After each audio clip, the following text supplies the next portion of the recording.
प्रथम प्रवचन सत्राला आपण प्रारंभ करतो आहोत.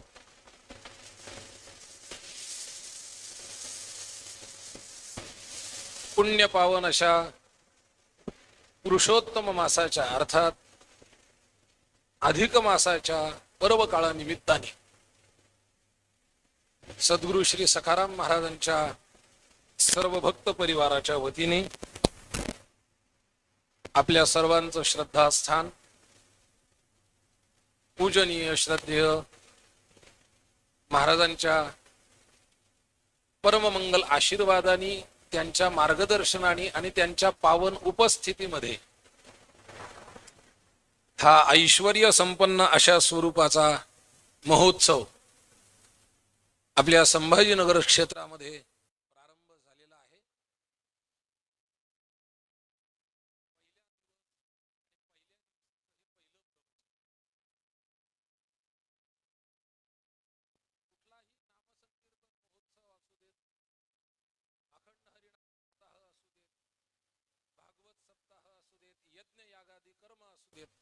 या सगळ्याचं जे प्रयोजन आहे हे प्रयोजन म्हणजे येन केन प्रकारे आपल्या मुखामध्ये देवाचं नाव यावं, आपल्याकडून काहीतरी सत्कर्म घडावं,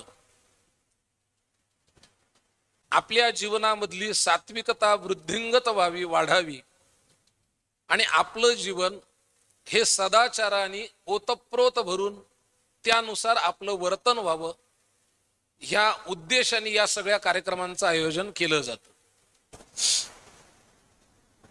मी अनेकदा सांगत असतो, महाराजांच्या बऱ्याच कार्यक्रमांमध्ये माझी कीर्तनं किंवा प्रवचनं होतात. मागे जो रामयाग झाला त्या रामयागामध्ये माझं एक कीर्तन होतं. आता 40गावला जो याग झाला त्याच्यात माझं एक कीर्तन होतं. चातुर्मासातही जेव्हा कार्यक्रम होतो तेव्हा माझं एक वाक्य असतं. ते वाक्य असं आहे की इतर ठिकाणची कीर्तनं अर्थात कीर्तन कुठलंही असू द्या हे देवासाठी केलं पाहिजे. समाज प्रबोधन हा कीर्तनाचा नंतरचा विषय आहे. आधी कीर्तनाचा मुख्य विषय नामदेव कीर्तन करी पुढे देवनाचे पांडुरंग. देवाला संतुष्ट करण्यासाठी कीर्तन करावं, लोकांना होणारं प्रबोधन हा त्याचा नंतरचा विषय आहे. तसं माझी ही भावना असते की महाराजांच्या उत्सवातलं कीर्तन असू देत किंवा प्रवचन असू देत हे महाराजांसाठी करायचं असतं. तिथं लोक किती आहेत याच्याकडे फारसं महत्त्व देऊन चालत नाही. तिथे बाकी सुविधा, तिथली व्यवस्था, तिथली अवस्था कशी आहे हा विषय सुद्धा नंतरचा आहे. पहिलं प्रयोजन हे की महाराजांकडून जर आपल्याला आज्ञा आली की बाबा उद्बोध या दिवशी तुला प्रवचन करायचं आहे, तर ते त्यांनी सांगितलं म्हणून त्यांच्यासाठी केलं जाणारं प्रवचन असावं.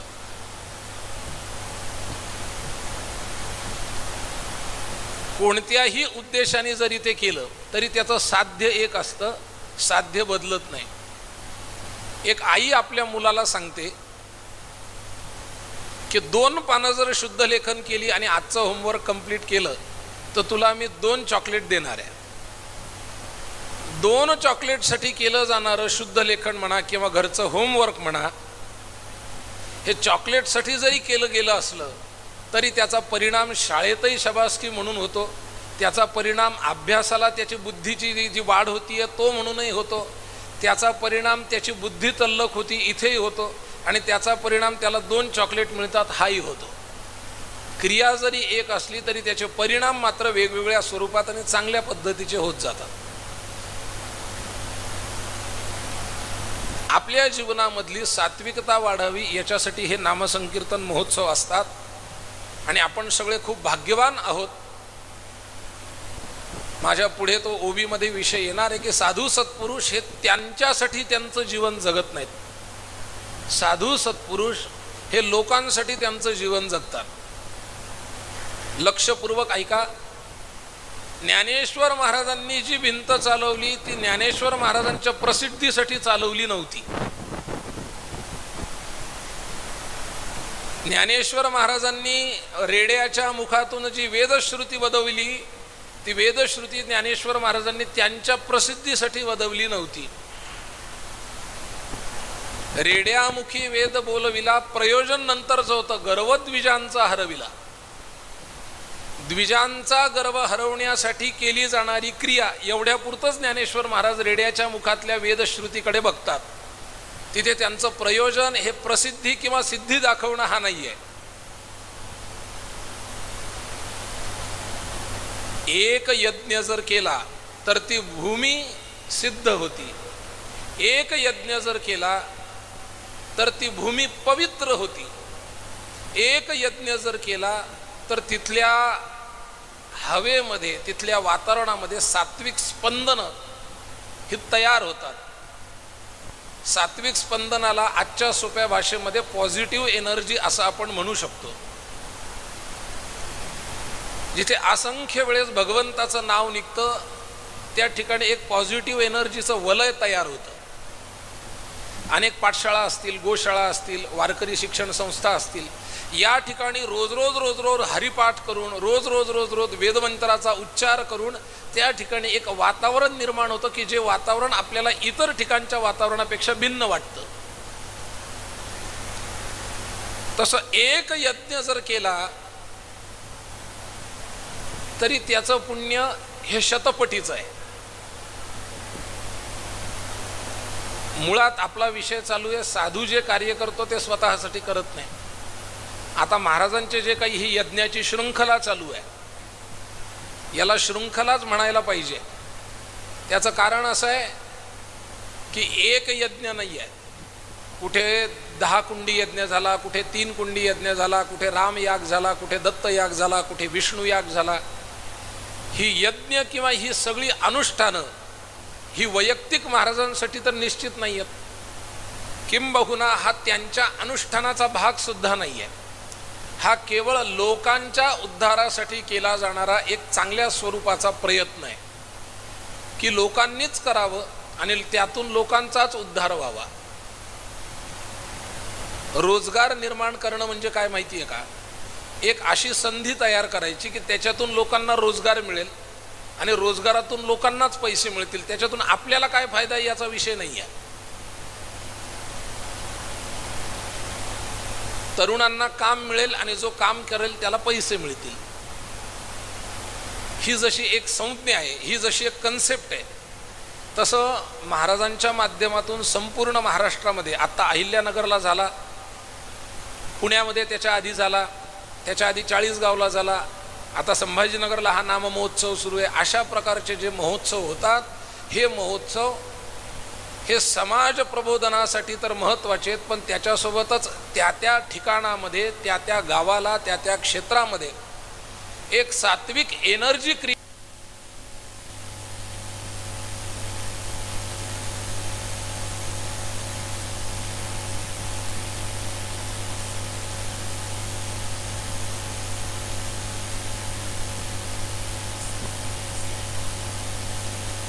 हा या मागचा उद्देश आहे. त्यातल्या त्यात केवळ देवाचं नाव घ्यावं तरी पुण्य आहे, पण ते देवाचं नाव पर्वकाळावर जर घेतलं तर त्याचं अधिक पुण्य आहे. म्हणजे रामकृष्ण हरी हा जप रोज करावा, निश्चित पुण्य आहे. हरिमुखे म्हणा, पुण्याची गणना गणना कोणी करूच शकत नाही. पण त्यातल्या त्यात जर एकादशीच्या दिवशी दिवसभर रामकृष्ण हरी जप केला तर त्याचं अगणित अशा स्वरूपाचं पुण्य आहे. तसं आपण इतर सप्ताहामध्ये कीर्तन प्रवचन ऐकणं, ज्ञानेश्वरी पारायण करणं, गाथा भजन करणं याचं पुण्य आहेच आहे. पण या पवित्र पुण्यपावन पुरुषोत्तम मासामध्ये जर हे कार्य केलं तर याचं पुण्य शतपटीने मिळतं.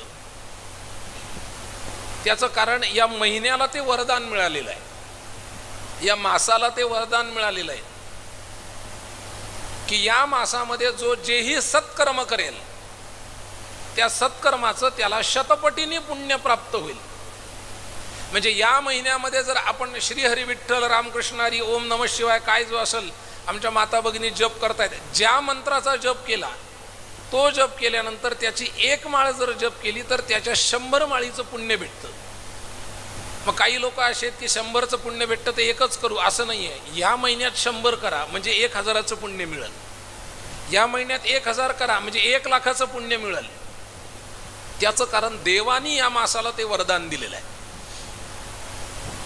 अगदी धावत्या स्वरूपामध्ये सांगतो, प्रत्येक मासाची एक अधिष्ठात्री देवता असते. चैत्रापासून आपले महिने सुरू होतात. दुर्दैवाने हल्लीच्या तरुण किंवा बालमुलांना जर विचारलं आपले महिने, तर तो म्हणतो 12 बरोबर, पण त्याची सुरुवात तो चैत्रापासून न करता त्याची सुरुवात तो जानेवारीपासून करतो.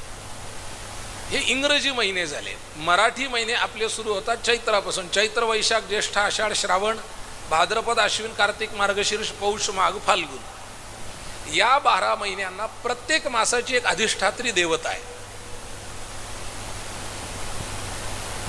या अधिक महिन्याला 3 नाव आहेत. पहिलं नाव आहे अधिक मास, दुसरं नाव आहे पुरुषोत्तम मास आणि तिसरं नाव आहे मलमास.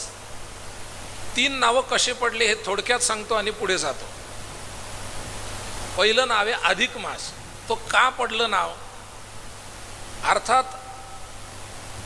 2 माणसं होते, बस 2x2 ची होती. 2 माणसं 2x2च्या बसमध्ये जायला लागले. ते त्यांच्या जागेवर बसलेले, त्यांना अडचण होत नव्हती. तिसरा माणूस त्यांच्यामध्ये आला आणि त्यांच्यामध्ये अडचण व्हायला लागली. मग कंडक्टरने येऊन विचारलं, का रे बाबा, तिसरा माणूस तुमच्यात आला, तुम्हाला अडचण व्हायचा काय प्रश्न आहे? ते म्हणे, सर, हे सीट 2 माणसांचं आहे आणि हा तिसरा जो आलेला आहे हा अधिक आहे, त्याच्यामुळे ह्याची आम्हाला अडचण होती आहे. तुम्हाला असं वाटत असेल माणसांना अडचण होती, असं काही नाही आहे. महिन्यांना सुद्धा अडचण होती. तशीच या महिन्याची सुद्धा सगळ्यांना अडचण झाली. तो अधिकचा आला म्हणून त्याचे अधिक मास असं त्याचं नाव पडलं ढोबळ मनाने.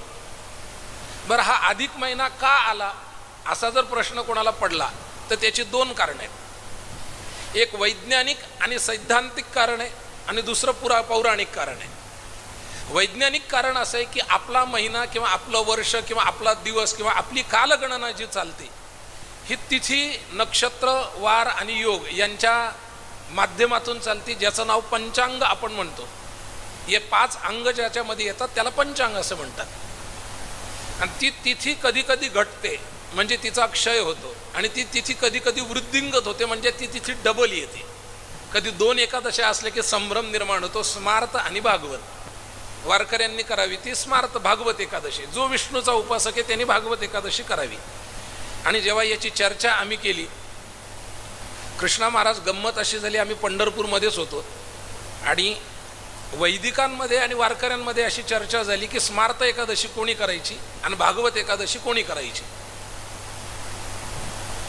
तर जे वैदिक आहेत त्यांनी स्मार्त एकादशी करावी असं सामान्य लोकांचं मत आलं आणि जे वारकरी आहेत त्यांनी भागवत एकादशी करायची. तर पंढरपुरामधल्या जे वैदिक आणि वारकरी आहेत त्यांनी असं सांगितलं आणि तो नियम शास्त्रातला नसला तरी तो नियम महाराष्ट्राला लागू होतो. त्यांनी असं सांगितलं, महाराज, की महाराष्ट्रात जो जो जन्माला आलेला आहे त्यांनी सगळ्यांनी भागवत एकादशी करावी. याचं कारण प्रत्येक राज्याचं एक दैवत आहे. जसं तुम्ही ओडिशामध्ये जर गेले तर तिथं जगन्नाथाचे जे नियम आहेत ते चालतात, तिथं एकादशी करू नये. जगन्नाथपुरीला जे मंदिर आहे त्या मंदिरामध्ये एकादशी बांधून ठेवलेली आहे, खाली मंदिर आहे तिचं, म्हणजे जगन्नाथाला जाऊन पंढरपूरचा नियम करता येत नाही. तसं त्यांनी सांगितलं, महाराष्ट्राचं आराध्य दैवत जर काय असेल तर ते भगवान श्री पंढरीनाथ आहे आणि ते जर विष्णू स्वरूप आहे तर महाराष्ट्रातले सगळे वैष्णव झाले, मग ते भले का शैव असे ना. आणि या न्यायाने महाराष्ट्रातले वैदिक असू देत किंवा वारकरी असू देत किंवा शैव असू देत किंवा शाक्ता असू देत किंवा गाणपत्य असू देत, सगळ्यांनी भागवत एकादशी केली पाहिजे. हा या भूमीचा महिमा आहे. तर ही जी तिथी वाढते किंवा घटते याचं बॅलन्स करण्यासाठी 1 महिना देवाला दर 3 वर्षांनी टाकावा लागतो. आपण कधीतरी विचार करून पहा, फेब्रुवारी महिन्यामध्ये 28 दिवस काय आहेत आणि कधीतरी 29 तारीख का येते, 31 तारीख का येत नाही?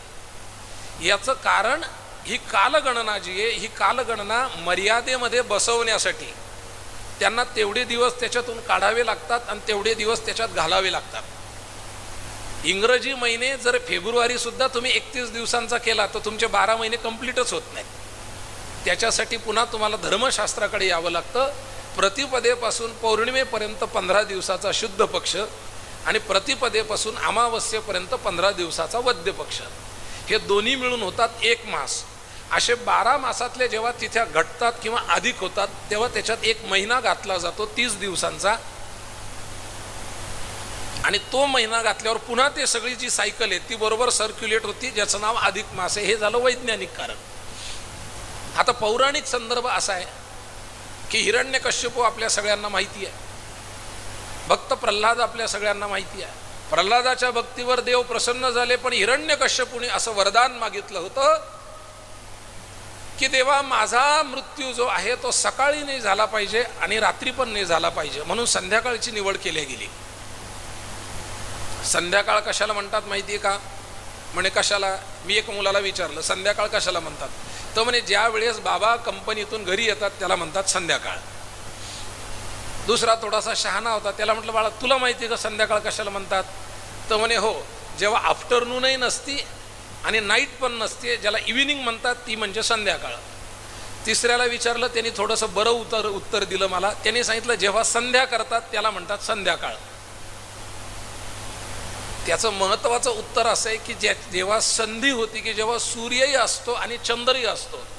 मराठी व्याकरणामध्ये याच्यासाठी बऱ्याचदा चंदिले नानांची आठवण काढावी लागते की दोन शब्दांची जेव्हा संधी होती, मग क च्या समोर अ आला तर त्याचा क पूर्ण होतो किंवा तो पहिला क हलंत राहतो. तसं जेव्हा चंद्रही आहे आणि सूर्यही आहे, म्हणजे जो दिवसही नाही आहे आणि जी रात्रही नाही आहे, अशाची जी संधी होती त्याला म्हणावं संध्याकाळ. मग देवानी संध्याकाळ निवडली. पुन्हा हिरण्यकश्यपूने वरदान मागितलं, घरातही मृत्यू नाही आला पाहिजे, बाहेरही मृत्यू नाही आला पाहिजे. देवानी जो उंबरठा आपण ज्याला म्हणतो, प्रवेशद्वारावरती घातलेली जी लाकडी उंबरठा असतो, त्या उंबरठ्यावर देवानी त्याचं निर्दलन केलं. त्यांनी तिसरा वर मागितला होता, देवा माझा मृत्यू 12ही महिन्यात एकदाही नाही झाला पाहिजे. तेव्हा देवाने या मासाची निर्मिती केली की चैत्रापासून फाल्गुनापर्यंत एकाही मासात जर हिरण्यकश्यपूला मृत्यू द्यायचा नाही आहे, तर मग हिरण्यकश्यपूला मृत्यू देण्यासाठी म्हणून अधिक मासाची निर्मिती, असं पौराणिक कारण आहे. आता तो अधिक का झाला त्याचं कारण आपण पाहिलं, वैज्ञानिक आणि पौराणिक. आता दुसरं त्याचं नाव असं आहे, मलमास नाव आहे. तो अधिक होता तिथपर्यंत त्याची काही हाल चालू नव्हते, पण काय झालं, 15 प्लॉटिंगचे एक लेन नुकती तयार झाली आणि त्याच्यामधले 7 प्लॉट पहिले विकले गेले आणि 6 प्लॉट दुसरे विकले गेले बाजूचे. मधले जे प्लॉट रिकामे राहिले ते कोणाचेच नव्हते. कालांतराने मधला सुद्धा एक प्लॉट चालले गेला. 7 आणि 7 14 प्लॉट चालले गेले. त्याच्यामध्ये एक प्लॉट रिकामा होता. प्लॉटिंग माहिती आहे आपल्याला, रिकामी जागा घेऊन त्याच्यावर घर बांधायचं. मानसशास्त्र असं सांगतं किंवा तुमच्या सगळ्यांच्या मनामध्ये तेच उत्तर येणार आहे. 7 बिल्डिंग इकडे आहे, 7 बिल्डिंग पलीकडे आहे, मधली जी जागा आहे एका बिल्डिंगची ती रिकामी आहे. तर या 7ही बिल्डिंगचा कचरा कुठं जाईल तुम्ही सांगा. तुम्ही सगळे सुज्ञ श्रोते आहात. या 7ही बिल्डिंगच्या सगळ्या गाड्या कुठं पार्क होणार तुम्ही सांगा. या 7ही बिल्डिंगला जेव्हा कोणाला जागेचं काम पडेल तेव्हा कोणची जागा वापरली जाणार? रिकामी जागा वापरली जाणार. आपण म्हटलं का हो इथं पार्किंग करायचं, करावं म्हणे, कोणाचंच नाही आहे ते करून घ्या. सगळ्या पापांनी महाराज पार्किंग या महिन्यात केली. चैत्र महिन्याची पार्किंग पापाची या महिन्यात. त्यांनी विचारलं का हो कोणाची जागा? अहो कोणाचाच नाही म्हणे, अधिक महिना येतो, त्याची अधिष्ठात्री देवता कोणीच नाही आहे. आणि सगळी पापं येऊन त्या मासाला चिटकली. चैत्रात रामरायांनी सांगावं, वैशाखात देवीने सांगावं, नरसिंहाने सांगावं, अशा प्रकारची जी अधिष्ठात्री देवता आहे ती देवता त्या पापाला त्या मासाला चिटकू देत नव्हती. हे आमचं घर आहे, हे आमचं घर आहे. मग जे कोणाचंच घर नाही आहे तिथं जाऊन त्यांनी राहावं. सगळी पापं त्या मासाला चिटकल्यामुळं पाप या शब्दाचा अर्थ मल असा सुद्धा होतो. मल म्हणजे घाण किंवा मळ किंवा पाप. मग त्या मासाचं नाव पडलं मलमास.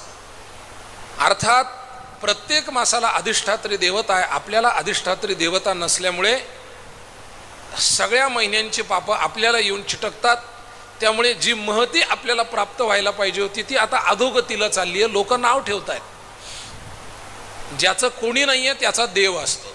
त्यामुळं असं समजायचं ज्या दिवशी आपल्याला कोणाची साथ नसेल त्या दिवशी समजायचं आता देवाची साथ असली पाहिजे. जोपर्यंत तुमच्या आजूबाजूला तुमच्या डोक्यात दुसरी नाव आहेत तोपर्यंत देव सुद्धा तुमच्याकडे येत नाही. त्या द्रौपदी वस्त्रहरणाचा प्रसंग आपण पहा. द्रौपदीने जशी जशी वस्त्रहरणाची सुरुवात झाली तसं भीष्म पितामहांना हाक मारली, द्रोणाचार्यांकडे पाहिलं, आपल्या सगळ्या पतिदेवांकडे पाहिलं, पण कोणीही यायला तयार नाही. भगवंताजवळ एक त्याचा भक्त उभा होता. त्यांनी सांगितलं, देवा तुझी बहीण आहे, तुझी भक्त आहे आणि तिचं वस्त्रहरण होत आहे. देवाचं उत्तर महत्त्वाचं आहे की जे तिच्यासाठी धावून येणार नाही त्यांना ती हाक मारती आहे आणि जो तिच्यासाठी धावायला तयार आहे त्याला ती विसरलेली आहे. जेव्हा सगळे ऑप्शन रद्द झाले, कोणीच यायला तयार नव्हतं, तेव्हा आर्त त्याने हाक मारली आणि देव स्वतः वस्त्र म्हणून तिथे आला. वस्त्र पुरवले नाही, देव स्वतः वस्त्र झाला. कारण वस्त्र पुरवले असा जर उल्लेख असता तर ते किती वस्त्र पुरवले याचा उल्लेख आला असता. ती अशी साडी देवाने दिली की ती साडी संपायलाच तयार नव्हती. इकडून दुर्योधन वस्त्रहरण करत होता आणि पलीकडच्या बाजूने देव पुन्हा साडी म्हणून त्या द्रौपदीचं रक्षण करत होते.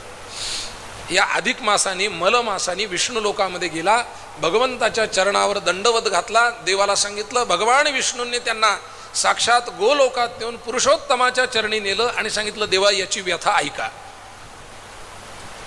देवानी व्यथा ऐकल्यावर अकारण करुणावरून आले. देवाचा स्वभाव असल्यामुळे बुडते हे जन न देखवे डोळा या पद्धतीचा स्वभाव देवाचा असल्यामुळे ये यथा माम प्रपद्यन्ते तांस तथैव भजाम्यहम किंवा अनन्याश्चिंतयन्तो मां ये जना पर्युपासते तेषान्नित्याभियुक्तानां योगक्षेमं वाम्यम हे सांगणारा आमचा भगवान परमात्मा त्या मलमासाला देवाने दोन्ही हात धरून वर उठवलं आणि सांगितलं, आजपासून तुझी अधिष्ठात्री देवता मी स्वतः आहे. पुरुषोत्तम मास म्हणून प्रसिद्ध होईल त्रिभुवने, मुक्त होईल माझी गुणी स्वामी मीच याचला. अधिक मासाच्या पोथीमधली ही ओवी आहे. देवाने सांगितलं, आजपासून याचा अधिष्ठात्री देवता जर कोण असेल तर तो मी स्वतः आहे. आणि केवळ मी याचा अधिष्ठात्री देवता नाही आहे, आजपासून याला नाव सुद्धा माझंच मिळेल. मोठ्याचं नाव गाडीवर जर टाकलं तर टोल लागत नाही, हे माहिती आहे का तुम्हाला? तुमच्या गाडीला जर आमदाराचं स्टिकर असेल तो तुमच्या गाडीचं टोल घेत नाही. ती आमदाराची नसली तरी टोल घेत नाही. आणि तुमची खरी आमदाराची असली तरी त्याच्यावर जर तो लोगो नसला तर तुमच्याकडून टोल घेतला जातो. याचं कारण मोठ्याचं नाव पाहिजे. देवाने सांगितलं, आजपासून केवळ वरदान नाही, तुझं नाव सुद्धा पुरुषोत्तम मास होईल, तुझा स्वामी सुद्धा पुरुषोत्तम होईल. आणि तुझ्या योगामध्ये सुद्धा असं एक वरदान मी तुला देतो की या तुझ्या मासामध्ये सगळे लौकिक कर्म रद्द होतील. केवळ भगवत भजनाचे कार्यक्रम, केवळ देवप्राप्तीसाठी केलं जाणारं सत्कर्म तुझ्या या अधिक मासामध्ये होईल. म्हणून या अधिक महिन्यामध्ये लग्न, मौंज, वास्तुशांती इत्यादी जे लौकिक व्यावहारिक कार्यक्रम आहेत ते होत नाहीत. त्याचं कारण देवाने सांगितलं, 12 महिने तुम्ही हेच करता. 1 महिना असा ठेवा की ज्या महिन्यामध्ये सकाळ दुपार संध्याकाळ केवळ देवाचं नामस्मरण करा, यज्ञ यागादी कर्म करा, दान धर्म करा. आणि ते दान धर्म करून तुम्ही तुमच्या पुण्याचा संचय करा, तुम्ही भगवत भक्ती करा आणि भगवत स्वरूपाला प्राप्त व्हा, असं वरदान स्वतः देवाने दिलं. त्यामुळे या मासाचं नाव पुरुषोत्तम मास असं पडलं. देवानी वरदान दिलं की या मासामध्ये 1 प्रवचन ऐकलं तर 100 प्रवचन ऐकल्याचं पुण्य आहे. केल्याचं पण तसंच आहे. म्हणून मला एक जणाने विचारलं, महाराज या महिन्यात किती कीर्तनं झाली? मी त्याला 300 कीर्तनं सांगितली. तुम्ही लक्ष देऊन ऐकताय की नाही मला माहीत नाही. तो म्हणे, महाराज एका महिन्यात 300 कीर्तनं केली? म्हटलं हो. तो म्हणे, कुठं कुठं केलं? म्हटलं एक 40गावला केलं, एक जालन्याला केलं आणि एक संभाजीनगरला केलं. तो म्हणे, मग 3 कीर्तन 300 सांगाय कसं लागले? म्हटलं तो अधिक मास महात्म्य ऐकलं नाही वाटतं. हे बा, पाकिट जरी 300 कीर्तनाचं मिळत नसलं तरी पुण्य मात्र 300 कीर्तनाचं मिळतं, हे ध्यानात घ्या. व्यावहारिक विषय. या महिन्यामध्ये जे पण तुम्ही चांगलं काम करता त्याचं शतपटीने पुण्य मिळतं. आणि सगळ्या लोकांना शतपटीने पुण्य मिळावं म्हणून हा घाट आपल्या भक्तांसाठी घातला गेला. हा महाराजांचा संत स्वभाव आहे की त्यांचा तर रोजचंच पुण्यकर्म आहे. त्यांचं जे दिनक्रम आहे तो सगळा पुण्याचाच आहे. जसं जोग महाराजांना एक त्यांच्या जीवनामधला प्रसंग आहे की एका विप्राने जोग महाराजांच्या हातामध्ये पाणी दिलं आणि सांगितलं, म्हणा पापो हम पाप कर्मा हम पापात्मा पाप संभवात राहिमान कृपयात बोधे सर्व पाप हरा भव. जोग महाराजांनी सांगितलं, मी म्हणणार नाही. त्या विप्राने विचारलं, मंत्रात चुकी आहे का? ते म्हणे, मंत्र बरोबर आहे पण त्या मंत्राचा जो आशय आहे तो आशय मला लागू होत नाही. म्हणे, कसं काय? जोग महाराजांनी सांगितलं, मी आजपर्यंत जीवनात पापच केलेलं नाही आहे. त्याच्यामुळे त्यांना वेगळं पुण्य करायची गरज नाही आहे. ते जे कर्म करतात ते पुण्य होतं, ते जे वचन बोलतात ते सद्वचन होतं, ते जी क्रिया करतात ती सत्क्रिया होती, ते सत्कर्म होतं. तसं ह्या पाप पुण्याची आवश्यकता, तुका म्हणे आम्ही झालो अग्निरूप लागून येदू पाप पुण्य अंग, अशा स्वरूपाचं जीवन असल्यावरही ही सत्कर्म करावी. याचं कारण काय, तर या सत्कर्माचं पुण्य तुम्हा आम्हाला सगळ्यांना लागावं, याच्यासाठी अशा कार्यक्रमांचं आयोजन आदरणीय महाराजांच्या मार्गदर्शनाने आणि संकल्पनेतून या ठिकाणी होत असतं. अशा या पुण्यपावन पुरुषोत्तम मासाच्या पर्व काळावर ते देवाचं काहीतरी चिंतन ऐकावं.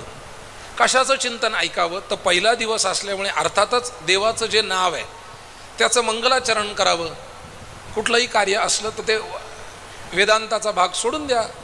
वस्तुनिर्देशरूप मंगलाचरण असेल तर मंगलाचरणाचे प्रकार सोडून द्या. मंगलाचरण म्हणजे नेमकं काय, तर जे केल्याने होणारं कार्य मंगल स्वरूपात होतं आणि निर्विघ्नपणे पार पडतं त्याला म्हणावं मंगलाचरण. देवाच्या नावा इतकं मंगल दुसरं काही नाही आहे. मंगल भवन अमंगल हरी असं देवाचं नाव आहे. सुख करता तोच आहे आणि दुःख हरताही तोच आहे. बऱ्याच लोकांना आरती पाठ नसते, ते सुख करता आणि दुःख करता सुद्धा म्हणतात. ते दुःख हरताय आणि सुख करताय. दुःखाचं हरण करतो म्हणून दुःख हरताय, आणि सुख करताय तो सुखाचा स्वतः करताय म्हणून तो सुख करताय. अशा स्वरूपाचं देवाचं नाव घ्यावं.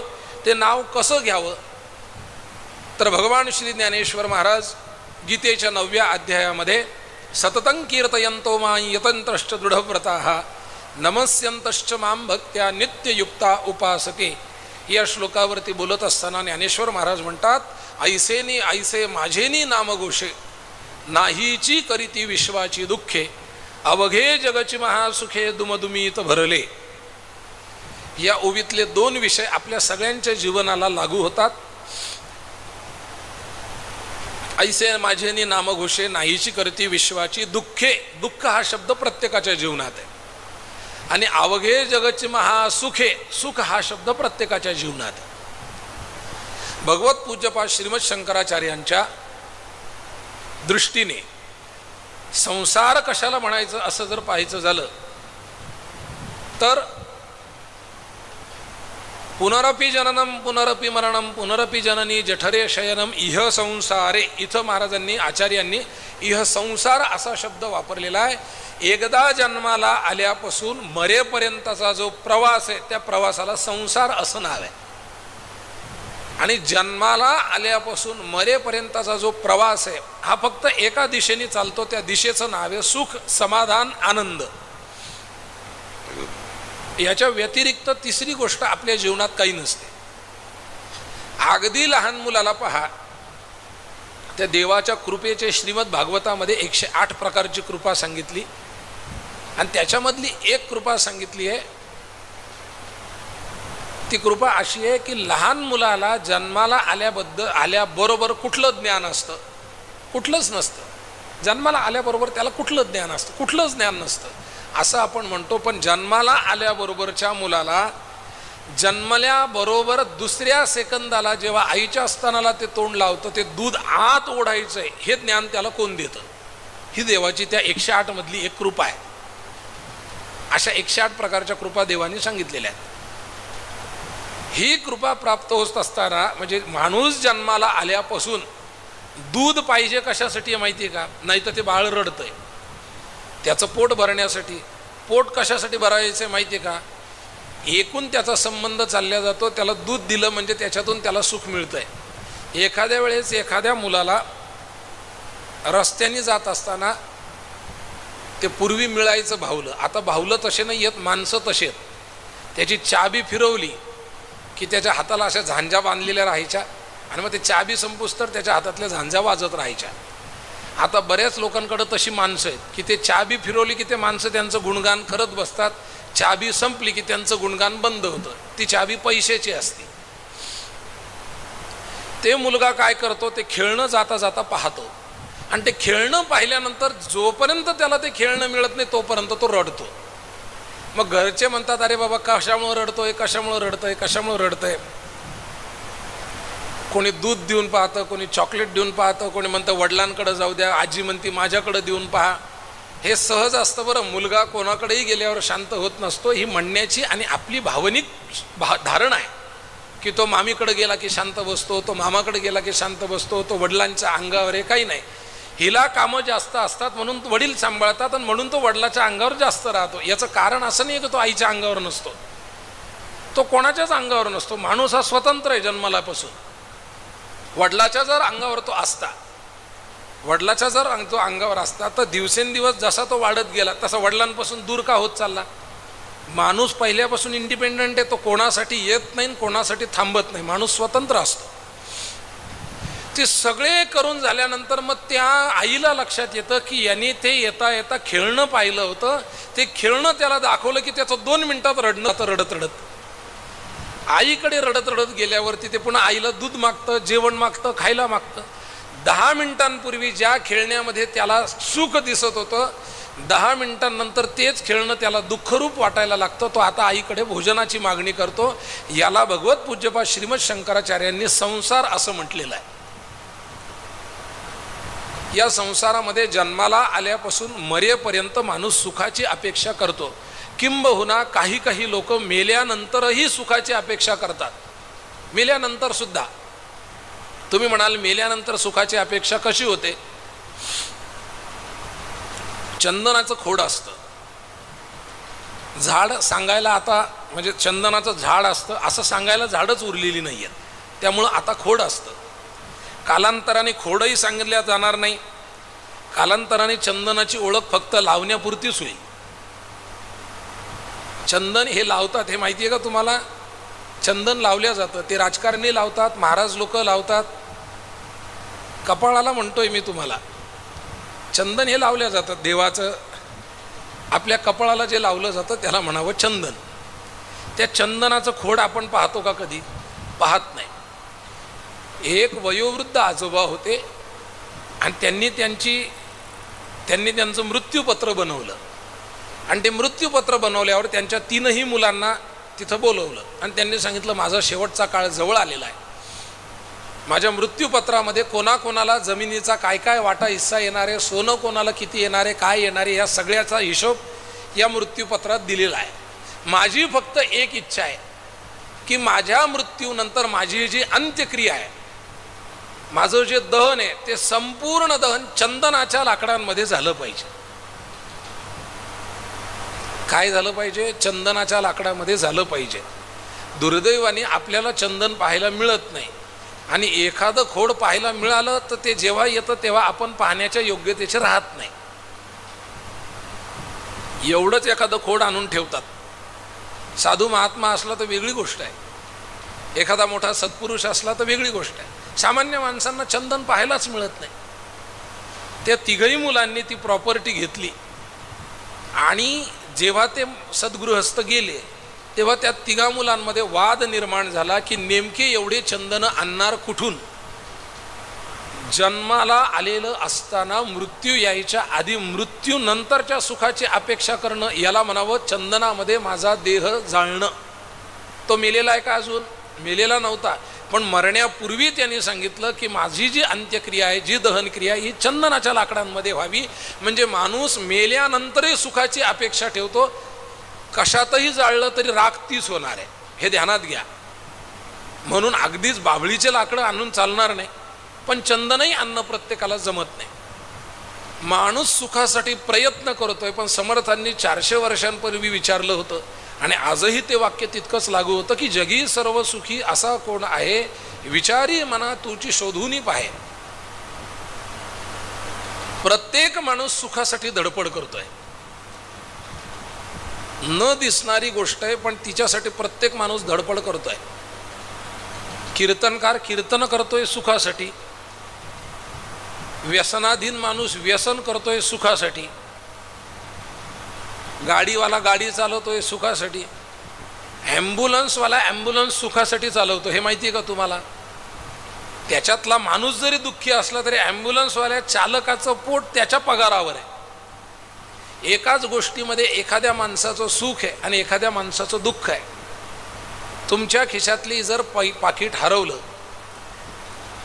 ध्यानात घ्या, कोणाचंही हरवू नाही, चेक करू नका, तुमचं तुमच्याच खिशात आहे. तुमच्या खिशातलं जर पाकिट हरवलं आणि त्याच्यामध्ये जर 10,000 रुपये असले तर तुम्हाला काय होणार आहे? आनंद. तुम्हाला काय होणार आहे? दुःख. स्वाभाविक आहे. पण तुमच्या खिशातल्या हरवलेलं पाकिट जर एखाद्या निर्धन माणसाला सापडलं की ज्याला नितांत पैशाची आवश्यकता आहे, त्याला जर ते 10,000 रुपयाचं पाकिट सापडलं तर त्याला काय होणार आहे? सुख आहे. त्याला होणार आहे आनंद आहे. म्हणजे एक 10,000 रुपयाचं पाकिट एका माणसाला दुःख देतं आहे आणि तेच 10,000 रुपयाचं पाकिट एका माणसाला सुख देतं आहे. त्याचं कारण माणसाची प्रवृत्ती वेगवेगळ्या प्रकारची आहे. महाराज म्हणतात माणसाला जरी सुख पाहिजे असलं तरी त्याला ते सुख मिळत नाही. पण माऊली म्हणतात माझे काही भक्त असे आहेत, नमस्यंतश्च माम भक्त्या, माझे काही भक्त असे आहेत की जे माझ्या नामाच्या भरवशावर, जे माझ्या नामाच्या जोरावरती ऐसे माझेनी नामघोषे, हे सप्तमीचं वचन आहे. नामघोषे म्हणजे नामघोषाने काय करतात? नाहीची करीती विश्वाची दुःखे. विश्वाचं दुःख नाहीसं करतात. इथं आम्हाला आमचं दुःख नाहीसं करता येत नाही. स्वतःचं दुःख माणसाला स्वतःचं नाहीसं करता येत नाही. गरमी व्हायला लागली तुम्हाला, गरमी. आता माझं दुःख होतं माईक बंद झाल्यावरती की माझा आवाज तुमच्यापर्यंत पोहोचत नाही, हे माझं काय होतं? दुःख होतं. पण माझं दुःख मी नाहीसं करू शकलो नाही, त्याच्यासाठी मला ह्या यंत्रणेची मदत घ्यावी लागली. नुसता माईक माझं दुःख नाहीसं करू शकला नाही, त्याच्यासाठी त्याला या बॉक्सेसची मदत घ्यावी लागली आणि यांची मदत घेऊन मग माझं दुःख नाहीसं झालं की माझा आवाज अनायासे तुमच्यापर्यंत पोहोचला. माणूस स्वतःचं दुःख सुद्धा नाहीसं करू शकत नाही, पण साधू महात्मे जे आहेत ते विश्वाचं दुःख नाहीसं करतात. केवढी मोठी गंमत आहे पहा. आम्हाला आमच्या घरचं दुःख, आम्हाला आमच्या वैयक्तिक जीवनातलं दुःख नाहीसं करता येत नाही, आणि साधू महात्मे हे जगाचं नव्हे विश्वाचं दुःख नाहीसं करतात. ऐसे माझेनी नामघोषे नाहीची करीती विश्वाची दुःखे. दुःख नाहीसं करणं ही वेगळी गोष्ट आहे आणि सुख प्राप्त होणं ही वेगळी गोष्ट आहे. पुण्याची वाढ होणं ही वेगळी गोष्ट आहे आणि पापाचं क्षालन होणं ही वेगळी गोष्ट आहे. हरिमुखे म्हणा पुण्याची गणना कोण करी, हे प्रमाण पुण्याच्या वृद्धिंगतेचे आहे, पुण्याच्या संचयाचं आहे. पण हरि उच्चारणी अनंत पापराशी जातील लयासी क्षण मात्रे, हे प्रमाण पापाच्या क्षालनाचं आहे. जुने कपडे खराब झाले की टाकून दिले पाहिजे. जुन्या कपड्यांचा त्याग याच्याने नवीन कपड्याची प्राप्ती होत नाही, किंवा नवीन कपडे जर घेतले तर जुन्या कपड्यांचा त्याग हा होत नाही. आपण जर पुण्य कमवलं तर ते पुण्य कमवल्यानंतर आपलं पाप जाईल असं होत नाही, आणि आपण जर आपलं सगळं पाप घालवलं तर आपलं पुण्य वाढेल असंही होत नाही. पुण्य वाढण्यासाठी स्वतंत्र प्रक्रिया आहे आणि पाप कमी होण्यासाठी स्वतंत्र प्रक्रिया आहे.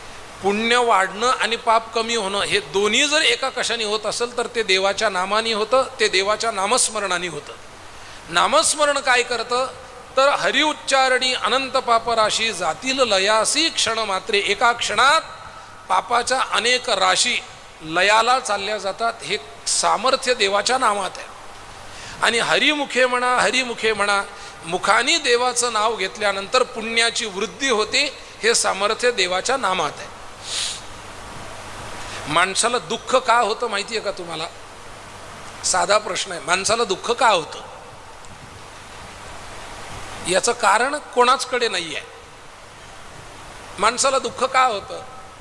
ठेस लागली म्हणजे माणसाला दुःख होतं. असं जर उत्तर दिलं तर दुसरा म्हणतो अरे ठेस लागल्याने दुःख होत नाही बाबा, पाय तुटल्याने दुःख होतं, माझा पाय तुटला होता. पाय तुटल्याने माणसाला दुःख होतं. तो म्हणतो बाबा ठेस लागल्याने माणसाला दुःख होत नाही, पाय तुटल्याने पण माणसाला दुःख होत नाही. परवाच्या पावसात माझ्या घरावरचे पत्रे उडून गेल्याने माणसाला दुःख होतं. चौथा आला म्हणे बाबा पत्रे उडून गेल्याने दुःख होत नाही, पाय तुटल्याने दुःख होत नाही, ठेच लागल्याने दुःख होत नाही. 3 महिने झाले मला एकही तारीख नाही आहे, माझ्या मित्राला 10 तारखा आहे, यांनी दुःख होतं. तुम्ही ऐकताय की नाही? सोपं सांगतो तुम्हाला. माणसाचं दुःख हे माणसाच्या दुःखावर अवलंबून नाही आहे, समोरच्याच्या सुखावर अवलंबून आहे. ध्यानात घ्या. तुम्ही तुमच्या दुःखाने दुःखी नाही आहे, तुम्ही बाजूच्याच्या सुखाने दुःखी आहे. पुन्हा ऐका, माणूस स्वतःच्या दुःखाने दुःखी नसतो, माणूस शेजारच्याच्या सुखाने दुःखी असतो. कसं काय तुम्हाला सांगतो. 10वीचा रिझल्ट लागला आत्ता परवा. माझा भाचाही 10वीला होता. 10वीचा रिझल्ट लागला, 97 मार्क पडले. त्यांनी पेढ्याचा बॉक्स हातात घेतला.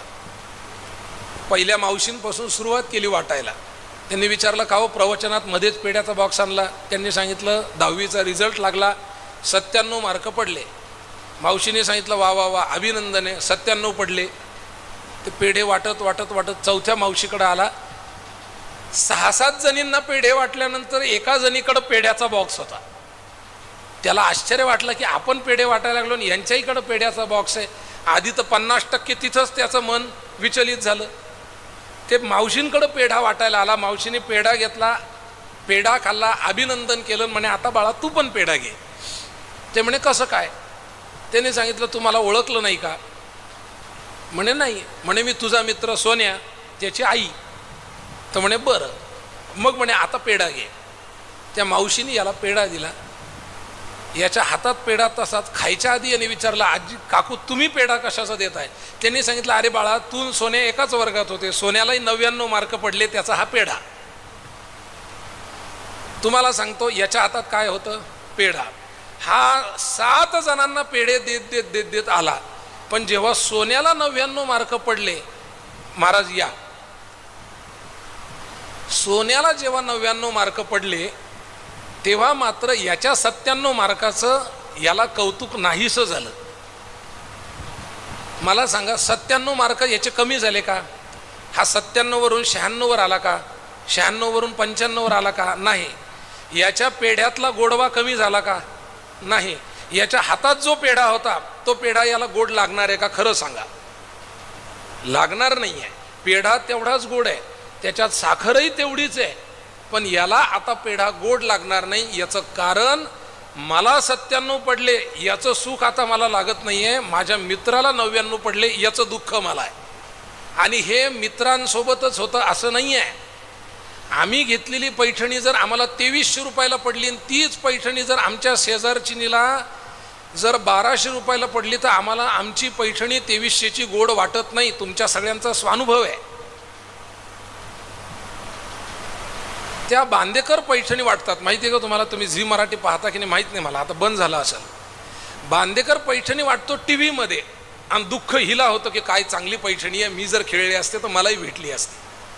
ती खेळली, तिच्या नशिबात होती, तिला भेटली, पण दुःख आम्हाला घर बसल्या होतंय. याचं कारण माणूस माणसाच्या दुःखाने दुःखी नाही आहे, माणूस शेजारच्याच्या सुखाने दुःखी आहे. मी अनेकदा सांगत असतो, त्याला विचारलं काय झालं, ते रडत रडत घरी आला. कोण? 97 वाला. हे तुमच्या जीवनाशी रिलेटेड बरं. मी तो मुलगा फक्त नाममात्र म्हणून सांगतोय. तुम्ही लक्ष देऊन कीर्तन ऐकलं तर निश्चित तुम्हाला कळलं. एक परीक्षित राजा होता, त्यांनी एक भागवत कथा ऐकली. पहिल्या दिवशी भागवत कथा ऐकण्याची विनंती केली, 7व्या दिवशी मोक्षाला गेला. आणि एक आमच्यातले परीक्षित आहेत जे 70 वर्ष भागवत ऐकतात पण त्यांना मुक्ती काही मिळत नाही. याचं कारण आम्ही परीक्षितीसारख्या भावनेने भागवत ऐकत नाही. आता आपण ज्यांचं प्रवचन ऐकणार आहोत ते आपल्या सगळ्यांचे आदरणीय हरिभक्तीपरायण कैवल्य महाराज चातुर्मासे, त्यांचं आगमन इथं झालेलं आहे. ते उत्तम भागवत कथा करतात आणि ते आल्यामुळे भागवताची आठवण झाली. आणि महाराजांची मला आज्ञा होती की महाराज मी येऊस तर प्रवचन संपवू नका. आणि आता ते आलेले आहेत म्हटल्यावर प्रवचन संपवायचं का? पण ते नेमकं कारण त्यांची वेळ 4 ते 5 आहे, पण त्यांची थोडीशी वेळ मी माझ्याकडे घेणार आहे. कारण एकमेका साह्य करू अवघे धरू सुपंथ असं आहे. 2 गाडी ड्रायव्हर जर असले, लोडिंगवाले गाडी ड्रायव्हर, आणि त्याला जर 6 ट्रिपा मारावं लागल्या आणि 7वी जर ट्रिप त्याची हक्काची जरी असली तरी तो सांगतो एक काम कर बाबा, 7वी ट्रिप तू मार आणि त्याचे पैसेही तूच घे. त्याचं कारण तो म्हणतो माझी पाठ दुखायला लागली. तसं महाराजांनी मला सांगितलं की महाराज मध्य प्रदेशच्या दौऱ्यावर होते आणि ते सगळं करून महाराज काल रात्री 11:30-12ला इथे आले तर आज सकाळी लगेच पारायणाला आले. त्यामुळे त्यांची प्रकृती थोडीशी अस्वस्थ आहे. त्यामुळे ते म्हणे माझ्यावरचं 30% प्रवचन तुम्हीच करा, 70% वेळ माझी मी काढून देईल. म्हणून थोडंसं त्यांना सहकार्य म्हणून एक 20 मिनटं माझं प्रवचन, 15 मिनटं फक्त मी करतो, नंतर महाराज इथे प्रवचनाला येतील. तो 97वाला माझ्याकडं आला. लक्ष द्या, कोण 97वाला पहिल्यापासून सांगू काय का लक्षात आहे तुमच्या? लक्षात आहे, बरं. 97वाला माझ्याकडं आला. मी त्याला विचारलं काय झालं? तो म्हणे 97 पडले. म्हटलं मग रडायचं कारण काय? तो म्हणे मित्राला 99 पडले. म्हटलं अरे तुम्ही 97 आणि 99 पडून रडतायत. आमची पिढी अशी होती की जी 43वर बँड वाजवत होती. लोकांनी जर विचारलं, हा शेवटची पिढी आहे आपली ती, की रिझल्ट नव्हते विचारत, ते पास झालो का सांग म्हणे, फक्त मार्काशी काहीही घेणं देणं नव्हतं. आणि तेव्हा सगळेजण सुखी होते. आता 99वाला दुःखी आहे. नीटमध्ये बिचाऱ्यांना 450 पावणे 500 पडले, ते दुःखी आहेत. JEE वाल्यांना दुःख आहे. प्रत्येकजण दुःखी आहे, कारण रेस लागलेली आहे. आणि रेसमधलं दुःख तेव्हा संपतं जेव्हा एक तर रेस जिंकतो किंवा रेसच्या बाहेर पडतो. सध्याच्या मुलांचं जे दुःख आहे हे रेस जिंकण्यासाठीचं नाही आहे, त्याच्यातून बाहेर पडता येत नाही याच्यासाठीचं दुःख आहे. म्हणजे आमचं दुःख हे आमच्या जीवनामधून आम्हाला प्राप्त होत नाही, आमचं दुःख हे शेजारच्या सुखातून आम्हाला प्राप्त होतं.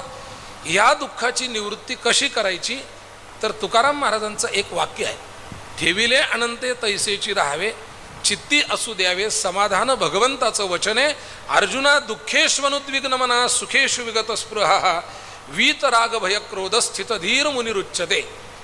दुःखाने आपलं मन भांबावून गेलं नाही पाहिजे आणि सुखाच्या हर्षोल्लासाने आपलं मन हे अभिमानाने भरून गेलं नाही पाहिजे. जेव्हा आपल्याला दुःख पचवता येईल आणि दुःख स्वीकारता येईल आणि सुख पचवता येईल, त्या दिवशी आपलं जीवन सुखी झाल्याशिवाय राहणार नाही. आम्हाला आमच्या जीवनातलं दुःख जर कमी करायचं असेल तर मुळात जिकडं दुःख आहे तिकडं गेलं नाही पाहिजे. पहिला मुद्दा. माझेने नामघोषे नाहीची करती विश्वाची दुःखे, विश्वाचं दुःख नाहीसं कसं करायचं आहे?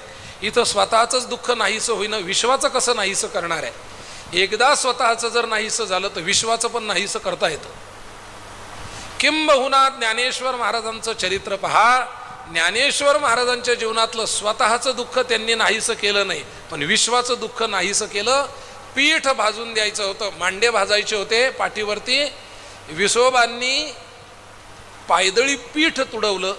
ज्ञानेश्वर महाराजांनी जठराग्नी प्रदीप्त करून पाठीवर मांडे भाजले. हे त्यांच्या जीवनातलं दुःख आहे. परंतु तरी सुद्धा ज्ञानेश्वर महाराज म्हणतात, किंबहुना सर्व सुखी पूर्ण हो नितीही लोकी, भजिजो आदी पुरुखी अखंडित. याचं कारण साधूंचं हृदय हे जेकार अंजले गांजले त्यासी म्हणे जो आपुले, या स्वरूपाचं असतं. आमचं दुःख आम्हाला नाहीसं करता येत नाहीये, कारण आम्हाला सुखच माहीत नाहीये कुठे आहे. पाणी प्यायला का भेटत नाहीये? त्यांनी सांगितलं 10 किलोमीटर सरळ चालत गेलो, पाणी नव्हतं. त्याला सांगितलं बाबा 10 किलोमीटर सरळ जायची गरज नाही आहे, 1.5 किलोमीटर गेल्यानंतर उजव्या हातालाच पाणीपई होती, तुझं लक्ष तिकडं पाहिजे होतं. म्हणजे आम्ही सुखापासून भरकटलेलो आहे आणि दुःखाकडं चाललेलो आहे. आम्ही आमचं सुख विषयामध्ये पाहायला लागतो. विषय म्हणजे आपल्या जीवनामध्ये ज्याही गोष्टी आहे त्याला विषय म्हणावं. गाडी, बंगला, पुत्र, पत्नी, मित्र, पैसा, संपत्ती, याला आपण सुख मानतो. असे कितीतरी लोक आहेत की जे 1-1.5 कोटीच्या बंगल्यामध्ये राहतात, ज्यांचा बँक बॅलन्स कितीतरी करोडो रुपये, पण ज्यांना रात्रीची झोप लागत नाही. म्हणजे सुख पैशात नाही आहे. आणि असे कितीतरी लोक आहेत की ज्यांच्या खात्यावर 0 रुपये आहेत, पण त्यांना पडल्या पडल्या झोप लागते. याचं कारण सुख हे पैशात नाही आहे, सुख हे विषयात नाही आहे. आधी विषयाला नारायण करून घ्यावं लागतं. विषय तो त्यांचा झाला नारायण, त्याच्यानंतर आपोआप सुखाची प्रचिती येते. सुख नाजूक आहे. सुख हे फार नाजूक आहे, अत्यंत नाजूक आहे. सुख हे वाटता वाटता वाटता वाटता कमी होतं. म्हणजे 97 मार्काच्या मुलाचं सुख 7 जणांना पेढे वाटले आणि नाहीसं होऊन गेलं. बाकी पेढे तसेच होते, मार्क तसेच होते, पण आता सुख नाहीसं झालं. सुख नाजूक आहे. मग ह्या नाजूक सुखाला आपल्याकडे कसं ठेवता येईल? तर भगवान सांगतात, ऐसे माझेनी नामघोषे सततं कीर्तयन्तो माम. माझं जर नाव घेत राहिलं तर तुमची तर दुःख नाहीची होतातच होतात, पण विश्वाची सुद्धा नाही दुःख नाहीची करण्याचं सामर्थ्य त्या साधू महात्म्यांमध्ये असतं. अवघे जगची महासुखे दुमदुमीत भरले, नुसतं दुःख नाहीसं करत नाही, तर ते जगाला महासुखाने दुमदुमून टाकतात. भगवंताच्या नामाची ही ताकद आहे. बाकी सगळ्या साधनांनी आपल्याला देवाकडे जावं लागतं, ध्यानात घ्या. बाकी कुठलंही तुम्ही साधन करा, जप तप व्रत वैकल्य वारी वगैरे कोणतंही साधन करा, तुम्हाला देवाकडे जावं लागतं. पण नाम हे एक असं साधन आहे की यांनी तुम्हाला देवाकडे जावं लागत नाही. सुखे येतो घरा नारायण. आपलं घर शोधत शोधत देव आपल्या घरापर्यंत येतो. काहीही करावं लागत नाही. न लगती सायास, कुठल्याही प्रकारचे सायास करावे लागत नाही. सायास असा शब्द वापरलाय, प्रयत्न असा शब्द नाही आहे. सायास वेगळे आणि प्रयत्न वेगळे. प्रयत्न करणं वेगळं आणि सायास करणं वेगळं. सावरकरांनी अंदमानामध्ये जी उडी मारली होती त्या पोहण्याला सायास म्हणावं, आणि आपण जे संभाजीनगरमधल्या कुठल्या तरी स्विमिंग पूलमध्ये जाऊन जे पोहतो त्याला प्रयत्न म्हणावं. प्रयत्न हात मारून पाय मारून केले जाणारे तेही पोहणं आहे, आणि सावरकरांनी जे केलं होतं तेही पोहणं आहे, पण त्याचं नाव सायास होतं आणि याचं नाव प्रयत्न आहे. महाराज म्हणतात कुठल्याही प्रकारचे सायास करायची गरज नाही आहे, प्रयत्न मात्र करायचे. कोणचे? नामसंकीर्तन साधन पै सोपे. अत्यंत सोपं अशा स्वरूपाचं साधन आहे की जे तुमच्या जीवनात दुःख नाहीसं करून सुखाची प्राप्ती करून देतं. दुःख नाहीसं झालं म्हणजे काय आणि सुख आलं म्हणजे काय, याचा एका थोड्याशा 2 शब्दांमध्ये विचार करून आपल्या प्रवचन सेवेला आपण या ठिकाणी विराम देणार आहोत. दुःख गेलं म्हणजे नेमकं काय झालं आणि सुख आलं म्हणजे नेमकं काय झालं. तर दुःख जातं म्हणजे ते कुठेही जात नाही, आणि सुख येतं म्हणजे ते कुठूनही येत नाही. मुळात ते आपल्या हृदयामध्ये असतं, आपल्या भावनेमध्ये असतं, आपल्या बुद्धीमध्ये असतं. आपली पाहण्याची दृष्टी बदलली की दुःख निघून जातं, आणि आपली पाहण्याची दृष्टी बदलली की सुख आपोआप घरी येतं. ते देवाचं एक वाक्य होतं की देवाने अर्जुनाला सांगितलं, अर्जुना असं एक वाक्य सांग की जे दुःखात वापरलं तर सुख होईल, सुख वाटेल, आणि सुखात वापरलं तर दुःख होईल. ते वाक्य असं होतं की ही वेळ निघून जाणार आहे. सुखात तुम्ही या वाक्याचा वापर करा, ही वेळ निघून जाणार आहे, तुम्हाला दुःख होतं. आणि तुम्ही दुःखात या वाक्याचा वापर करा, ही वेळ निघून जाणार आहे, तुम्हाला आनंद होतो. म्हणजे वेळेवर आपलं जर दुःख अवलंबून असेल तर दुःख हे विषयात किंवा पैशात किंवा संपत्तीत नसून दुःख हे आपल्या विचारांमध्ये आहे, आणि विचाराची शुद्धता ही नामस्मरणाने होती. प्रतिकूल परिस्थिती असून सुद्धा ज्ञानोबा किंबहुना सर्व सुखी असं म्हणतात. ज्या विसोबा खेचरांनी ज्ञानेश्वर महाराजांना दिलेलं पीठ पायाखाली तुडवलं, त्याच विसोबा खेचरांना नामदेवरायांचं गुरुत्व पद मिळालं. हे केवढी मोठी देवाची लीला आहे. त्याचं कारण ज्या रामेश्वर भट्टांनी तुकोबारायांची गाथा बुडवली, त्याच रामेश्वर भट्टांना स्वतः तुकोबारायांनीच आरतीच्या माध्यमातून अजरामर केलं. तुकोबारायांच्या टाळकऱ्यांचं नाव तुमच्याकडून मुखातून रोज निघेल की नाही माहीत नाही, पण रामेश्वर भट्टाचं नाव तुमच्या मुखातून रोज निघणार आहे. कारण म्हणून रामेश्वरी चरणी मस्तक ठेविले आरती तुकारामा. एवढं सामर्थ्य रंजल्या गांजल्यांना मोठं करण्याचं सामर्थ्य हे साधूंमध्ये, हे सामर्थ्य साधूंच्या हृदयात आहे. हे सामर्थ्य नामाच्या प्रतापामध्ये आहे की नामाचा असा प्रताप येतो की तो आपल्याला ठेविले अनंते तैसेची राहावे, चित्ती असू द्यावे समाधान, या प्रकारची एक उपदेश देतो. या प्रकारची आपली वृत्ती पालटून ठेवतो. आणि एकदा जर आपली वृत्ती ठेविले अनंते अशी जर झाली तर मग बंगला मिळाला तरी सुख नाही आहे, आणि झोपडीत राहिलं तरी दुःख नाही आहे. महाराज लोकांचं असंच आहे. एकदा जर ही भावना निर्माण झाली तर 30 दिवसाच्या 30 तारखा आल्या तरी दुःख नाही आहे, सुखही नाही आहे. आणि 30 दिवसात एकही तारीख आली तरी सुख नाही आहे, दुःखही नाही आहे. आम्ही सुख तारखेत शोधतो म्हणून समोरच्याला 26 आहे आणि आम्हाला 25 आहे म्हणून आम्हाला दुःख होतं. ज्या दिवशी आपलं सुख तारखेतून निघून कीर्तनात येईल, ज्या दिवशी माणसाचं सुख पैशातून निघून परमार्थात येईल, ज्या दिवशी माणसाचं सुख विषयातून निघून नारायणात येईल, त्या दिवशी त्याच्या जीवनात पैसा असला काय आणि नसला काय त्याच्या जीवनाला दुःख मिळणार नाही. मग म्हणून महाराज उद्यापासून पैसे कमवणं सोडायचं आहे का, तर एक गोष्ट ध्यानात घ्या. या वाक्याने प्रवचन संपवणार आहे की पैसा आपल्या जीवनातलं दुःख नाहीसं करू शकत नाही. हे त्रिकालाबाधित सत्य आहे.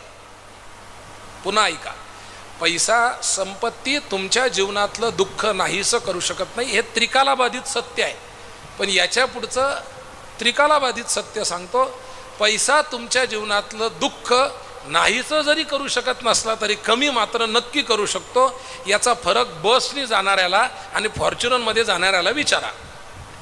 दोघंही जण संभाजीनगरवरून पुण्यालाच जाणार आहे.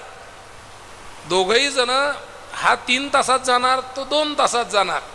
वेळेचा जरी फरक होत असला तरी हा जाताना मात्र धक्के खात जाणार, थांबत थांबत जाणार, आणि तो जाताना मात्र आयशो आरामात जाणार, गार हवा घेत जाणार. याचं कारण पैसा हा दुःख कमी करू शकतो, म्हणून पैसा कमवू नका असं महाराजांनी कधीच सांगितलं नाही. जोडून या धन, धन जोडलं गेलं पाहिजे. उत्तम व्यवहार उत्तम केला पाहिजे, पण मात्र विचार उदास असले पाहिजे, त्याच्याप्रती अपेक्षा नसली पाहिजे. मिळल तेवढ्यात समाधान मानावं.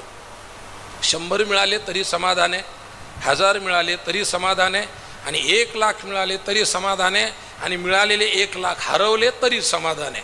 अशा स्वरूपाचं समाधान माणसाला नामस्मरणामधून प्राप्त होतं. म्हणून ते नामस्मरण नित्य केलं पाहिजे, अखंड केलं पाहिजे. अखंड जया तुझी प्रीती, पण आमच्याकडून अखंड होत नाही, म्हणून 8 दिवसात तरी केलं पाहिजे. आमच्याकडून 8ही दिवस होत नाही, म्हणून अधिक मासासारख्या पुरुषोत्तम मासासारख्या पर्वकाळावर ते केलं पाहिजे. कारण या पर्वकाळामध्ये 8 कीर्तन ऐकले म्हणजे 800 कीर्तन ऐकल्याचं फळ आहे. मला वाटतं 5 दिवस प्रवचन आहेत, 4 दिवस म्हणजे 8 प्रवचनं ऐकले तर 800 प्रवचनाचं पुण्य आहे, 800 कीर्तनाचं पुण्य आहे. आणि शेवटी तुम्ही नाथ महाराजांचं चरित्र ऐकणारे 4 दिवस म्हणजे 400 वेळेस नाथ महाराजांचं चरित्र ऐकण्याचं पुण्य तुम्हाला लागणार आहे. एवढं पुण्य सद्गुरूंशिवाय दुसरं कोणी आपल्या पदरी घालू शकत नाही. असे आपल्या सगळ्यांची सद्गुरू माऊली, अर्थात ज्यांच्या आशीर्वादाने, ज्यांच्या परममंगल कृपेने, ज्यांच्या नियोजनबद्ध अशा स्वरूपाच्या नियोजनाने. कारण मला महाराजांचा स्वभाव ज्ञात आहे. महाराजांना कुठलं स्टेज कुठं असावं, किती वाजता कोणता कार्यक्रम असावा, कोणत्या कीर्तनकाराला कोणत्या दिवशी कोणती सेवा द्यावी, हे सगळं सुसंबद्ध नियोजन. परवा इथली जी बैठक महाराजांनी घेतली, ती पैठणचा प्रवास करून महाराज इथं आले, इथली बैठक घेतली, इथली बैठक घेऊन महाराज 40गावला आले, आणि दुसऱ्या दिवशी माझी 40गावला महाराजांची भेट झालीवर महाराजांनी सांगितलं 2:30 वाजता ते तिथं पोहोचले. जायच्या आधी त्यांनी इथली बैठक घेतली. अशा सगळ्या स्वरूपाचं सुनियोजितबद्ध अशा स्वरूपाचं हे नियोजन केवळ लोककल्याणासाठी, केवळ सगळ्या भक्तांच्या जीवनामध्ये नामाची महती वाढावी आणि ती महती वाढून प्रत्येकाचं जीवन मंगलमय व्हावं, सुखमय व्हावं, या उद्देशाने या कार्यक्रमाचं आयोजन केलं गेलं. ज्यांच्या कृपाशीर्वादामुळे हे आयोजन झालं, ज्यांच्या परममंगलमय उपस्थितीमध्ये हा कार्यक्रम संपन्न होतो आहे, अशा सद्गुरू श्री महाराजांच्या चरणी ही प्रवचन सेवा अर्पण करतो. झालेली सेवा माऊली ज्ञानोबारायांच्या चरणी अर्पण करू आणि सेवेला विराम देऊ. विठ्ठल विठ्ठल विठ्ठल विठ्ठल विठ्ठल पुंडलिक वरदा हरी विठ्ठल. श्री ज्ञानदेव तुकाराम पंढरीनाथ भगवान की, माऊली ज्ञानेश्वर महाराज की जय. जगद्गुरु तुकाराम महाराज की जय. विठ्ठल विठ्ठल विठ्ठल.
आत्ताच आपण सर्वांनी पूज्य श्री उद्बोधजी महाराज पैठणकर, श्री संत नरहरीनाथ संस्थान, श्री क्षेत्र देऊळगाव राजा यांचं प्रवचन श्रवण केलं.